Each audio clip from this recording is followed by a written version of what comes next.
অন্যরকম রথযাত্রা। জগন্নাথ দেবের পরিবর্তে কখনো কোলে কখনো মাথায় চেপে মাসির বাড়ি পৌঁছালেন গোপাল ঠাকুর। শিলিগুড়িতে এই এক অন্যরকম রথযাত্রা। জগন্নাথ দেবের পরিবর্তে এই রথযাত্রায় বের হলেন গোপাল ঠাকুর।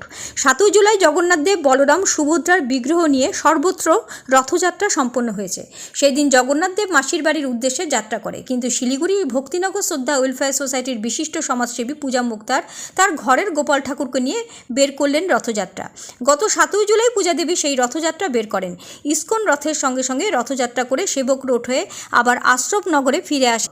এখন সেই স্থানেই তৈরি হয়েছে মাসির বাড়ি। 7 দিন পর আবার ফিরে যাবে নিজের আসনে। পূজা দেবী জানিয়েছেন, প্রায় 6 বছর ধরে তিনি এভাবেই গোপাল ঠাকুরের বিগ্রহ নিয়ে রথযাত্রা বের করে আসছেন।